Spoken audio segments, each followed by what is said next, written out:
이렇게 이제 시스템적인 측면과 콘텐츠적인 측면으로 구분이 되는데요. 말씀드린 것처럼 매장에 좋은 디지털 환경이라든지 어떤 빠른 결제 서비스, 비콘이나 NFC 같은 결제 서비스겠죠. 또는 어떤 이제 물류라든지 어떤 상품에 대한 조달 이런 것들이 시스템적 환경에 속하고요. 실제로 고객이 와서 그 매장에서 내가 입어보고 또는 그 다음에 느끼고 실제로 이제 배우는 모든 학습 과정은 콘텐츠적인 측면에서 주관적인 측면에 속하게 됩니다. 그러니까 브랜딩 콘텐츠라는 측면 자체가 이런 시스템과 콘텐츠적인 측면이 있다 보니까 이런 시스템적인 측면을 저희는 그 디지털 익스피리언스라고 표현을 하고요. 콘텐츠적인 측면을 저희가 센슈얼 익스피리언스라고 저희가 용어를 구분하고 설명하고 있습니다. 정리를 하면 옴니채널에서의 브랜딩 전략의 핵심은 컨슈머 익스피리언스를 통해서 브랜드 로열티를 형성하는 내용이 됩니다. 자, 이제 브랜드 컨텐츠에 대해서 조금 더 설명을 해보겠습니다.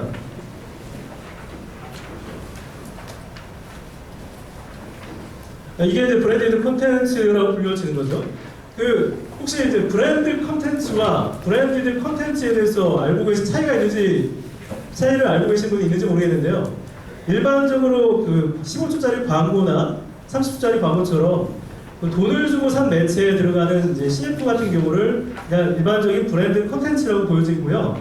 아까 말씀드린 것처럼 브랜드에서 만든 유무형의 어떤 모든 컨텐츠를 브랜디드 컨텐츠라고 불려진다고 생각하시면 됩니다. 하지만 이제 브랜디드 컨텐츠가 이런 유무형만 있는 것들이 아니고요.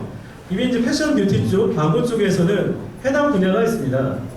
브랜디드 컨텐츠는 컨텐츠를 주로 하고 브랜드를 보로해서 상업성이 어느 정도 묵인된 제공되는 보고 즐길 거리를 말하는데요.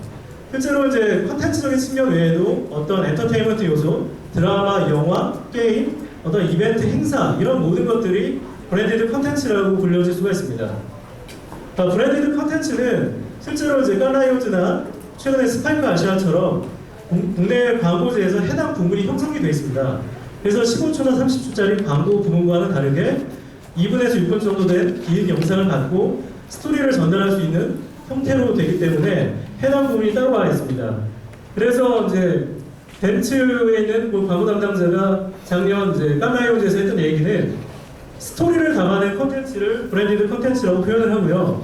이런 식의 내용들은 패션이나 뷰티 쪽에서 많이 진행이 되고 있습니다. 오른쪽에 보신 거는 갭이 이제 콜라보레이션했던 이제 브랜드 영상이고요. 왼쪽에 이제 브래드 피트가 나와서 샤넬과 찍었던 영상들이죠. 이런 것들은 사실은 TV에서 쉽게 볼 수는 없습니다. 이제 쉽게 볼 수 있는 장소는 따로 있죠. 그러니까 백화점 1층이죠. 백화점 1층 가서 화장품 코너나 이제 패션 코너 가보시면은 이런 영상이 디지털 사이즈를 통해서 노출되고 있는 것을 보실 수가 있습니다. 사례를 좀 들어보겠습니다.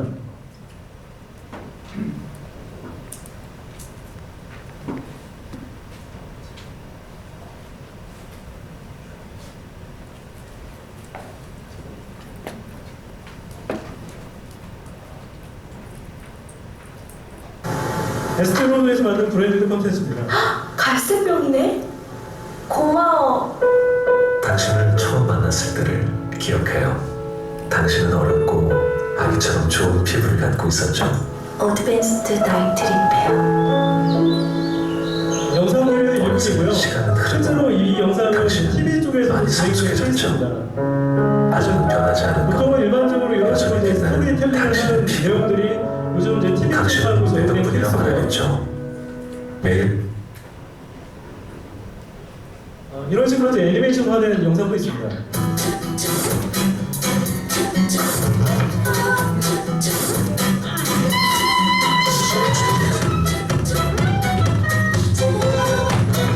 슈에브라가 진행했던 영상이고요.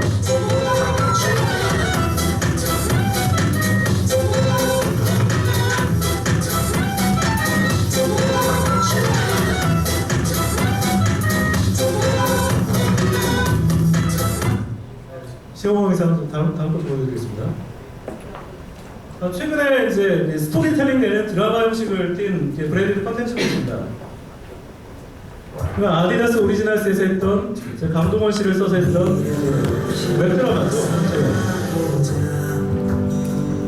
전체 플레이 타임은 6분이고요. 플랫폼은 이제 아시다시피 TV 쪽으로 높가고 유튜브 쪽으로 해서 릴리즈가 된 케이스고요. 생각보다 트래픽이 꽤 많이 나왔죠.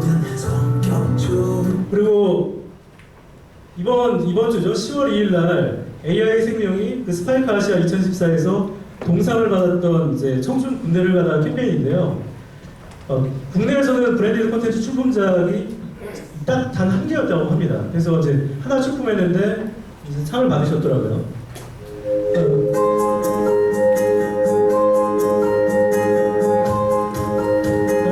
내용이 이제 한 8분 정도 되는데요. 내용은 그렇습니다. 군대를 가기 전 이제 군대를 가는 입대를 한 이제 학생들을 대상으로 해서 실제로 사전에 어떤 후평사를 쓴다고 얘기를 하고 그분들이 이제 입대를 가기 전 농사훈련소에 있는 이발소에 가서 머리를 자를 때 머리를 다 자른 후에 앞에 있는 거울에서 어머니가 나와서 군대 잘 갔다 와라 라고 메시지를 전해준 형태의 감동 스토리가 이제 캠페인의 내용입니다. 이용 통지를 딱 뽑으니까 기분이 뭐한 거예요? 씁쓸? 자, 여러분 제가 영상은 다 유튜브에 있으니까 이제 공유를 드리면 될 것 같고요. 이런 형태로 해서 기존의 이제 TV와는 다르게 또는 기존의 5개 광고와는 다른 형태의 컨텐츠가 이제 주목을 받게 됩니다. 이런 컨텐츠들이 결과적으로는 고객에게 이제 새로운 로열티를 형성시키게 되는데요. 이런 이제 브랜디드 컨텐츠가 주목되게 된 배경에는 아무래도 이제 그 소셜 미디어의 등장이 큰 영향을 주게 됩니다. 소셜 미디어 측면에서 최근에 이제 그 미디어를 구분할 때는 페이드 미디어, 온드 미디어, 언드 미디어라고 이제 구별을 하는데요. 아시다시피 페이드 미디어는 이제 전통적인 저희가 돈을 주고 사야 되는 매체이고요. 온드 미디어는 말씀드렸지만 브랜드가 갖고 있는 뭐 시스템적인 환경, 콘텐츠적인 환경들을 말하고요. 언드 미디어는 일반적인 SNS나 이제 퍼블리싱이 되는 그 네티즌들이 참여하는 그런 광장을 말합니다. 사실은 이런 환경에서 그 브랜디드 콘텐츠가 하는 역할은 온드미디어에서 콘텐츠를 제작을 해서 언드미디어 쪽으로 더 이제 콘텐츠를 확산을 시키고 실제로 이제 그 브랜드를 경험하지 못한 이들에게 콘텐츠를 통해서 간접적인 경험을 제공함으로써 브랜드 로열티를 형성시키는 역할을 하게 됩니다. 그러니까 이러한 형태의 전략은 옴니채널 관점에서도 중요한 의미가 있어서 최근에 옴니채널 리테일러들은 이러한 이제 언드미디어를 활용한 형태의 브랜디드 컨텐츠 확산에 신경을 쓰고 있습니다. 실제로 이제 페이스북을 통해서 공식 페이스북을 통한 그 브랜디드 컨텐츠를 가지고 소통한 이슈라든지 아니면 유저들이 참여한 형태의 UGC를 적극적으로 이제 도입을 하는 부분이고요. 이런 형태는 기존에 이제 페이스북 대행사가 진행했던 뭐 이미지나 포스트 기반의 어떤 이미지 기반의 이제 포스트 외에도 동영상에 대한 활용도가 높아지는 측면이고요.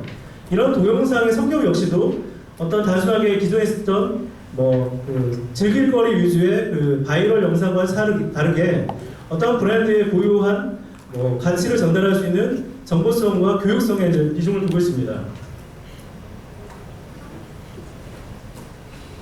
그러다 보니 이제 브랜드 입장에서는 최근에는 브랜드 저널리즘이라는 용어도 나오고 있고요. 미디어 컴퍼니라는 용어도 나오고 있습니다. 대표적인 케이스가 이제 밑에 보시는 코카콜라 저니라는 사이트와 레드불 미디어하우스 같은 경우가 됩니다. 레드불 같은 경우는 아시다시피 TV CF를 보신 적이 거의 없으실 거예요. 그러니까 레드불은 이제 TV CF는 거의 안 하고요. 실제로 이제 다양한 뭐 비보이라든지 자동차 레이싱이라든지 농구 경기나 댄스 경기, 댄스 대회처럼 다양한 브랜디드 엔터테인먼트를 컨텐츠화로 해서 실제로 그런 영상을 제작을 해서 유튜브라든지 자기는 이제 미디어하우스를 통해서 릴리즈를 하고 있고요. 코카콜라 저니 같은 경우도 이제 기존의 웹사이트를 개방형으로 바꿔서 사용자들이 만들었던 이제 코카콜라를 마시면서 느끼는 경험들을 동영상으로 올릴 수 있게끔 그런 소통의 장을 만들고 있습니다. 기업들이 이렇게 이제 미디어 컴퍼니를 하다 보니 이제 아까 말씀했던 컨텐츠 에이전시에 대한 중요성이 갈수록 부각이 되면서 전통적인 이제 PR 에이전시나 광고 대행사 역할도 말씀드린 것처럼 단순하게 PR을 대행한다, 컨텐츠를 대행을 한다 해서 브랜드하고 소통할 수 있는 컨텐츠를 만들고 그거를 이제 유통할 수 있는 유통에 대한 역할까지 롤이 이제 증가가 되게 됐습니다. 실제로 이제 컨텐츠를 생산해서 이제 페이드 미디어에 광고를 집행하든 언드 미디어에다가 바이럴 확산을 하든 컨텐츠에 대한 중요성이 높아지게 되는 거죠. 그런 컨텐츠들이 이렇게 매장에서는 디지털 사이니지에 담겨서 노출이 되게 되는데 이거를 저희는 이제 디지털 사이니지 미디어라고 이제 표현을 합니다. 북미에서는 정확한 용어를 이제 디지털 리테일 미디어라고 표현을 하는데요. 실제로 리테일 성격에 맞는 컨텐츠를 자기네 매장에 쓰는 성격을 말하고요. 실제로 지금 나와 있는 나이키 매장은 저게 나이키 매장이 아닙니다. 저 나이키 매장이 아니고요. 몰의 한 구석에다가 저렇게 디지털 사이니지를 틀어놓고 이제 간판대를 열어놓은 거죠. 그러다 보니까 저 역시도 새로운 오프라인 스토어라고 불리고 있습니다. 다시 정리를 하면은 브랜디드 컨텐츠는 고객 경험을 이제 위한 이제 최적의 이제 방법으로 최근에 평가를 받고 있는 거고요. 그러면은 디지털 사이니지 미디어를 활용하여 어떻게 효과적인 옴니채널 브랜딩을 할 수 있나 이제 글랜스 TV를 사례를 들어서 설명을 해보겠습니다.